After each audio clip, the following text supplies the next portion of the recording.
your latest news update from Western Mass News. Good Tuesday afternoon, everyone. I'm Chris Pisano with a look at your headlines. Former President Donald Trump in a New York courtroom today after being indicted by a Manhattan grand jury last week. An historic moment in the U.S. as he's the first former president to be indicted. He pleaded not guilty to 34 felony counts of falsifying business records. It all stems from a hush money payment to a porn actress during his 2016 campaign.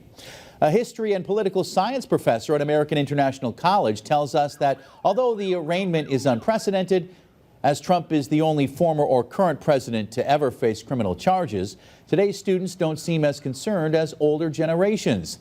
Meantime, he says it's Trump's constitutional right to run for president, and it actually isn't unprecedented for a candidate to be facing criminal charges while running.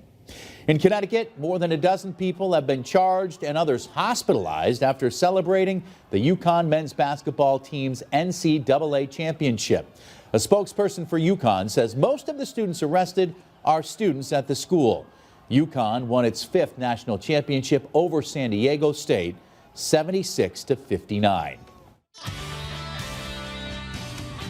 I'm meteorologist Jana Brown with a check of your forecast. Cloud cover will increase tonight, and there's a chance for a spot shower overnight. Temperatures slow to cool off, but by sunrise, we should be back down to the lower and middle 40s with light breezes developing out of the east. That east breeze continues throughout the day on Wednesday, keeping everyone in southern New England on the chilly side.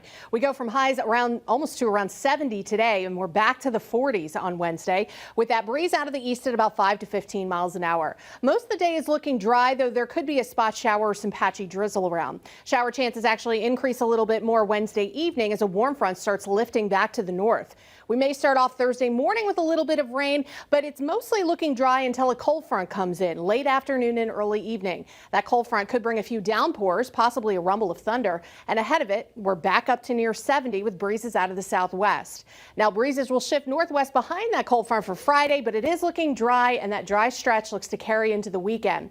Wind gusts could get up to 40 miles an hour Friday, but lighter wind is expected Saturday with highs in the mid-50s, and we're back to 60 and sunny for Easter. Stay with Western Mass News on air, online, and on our app throughout the day for breaking news, weather, and exclusive content.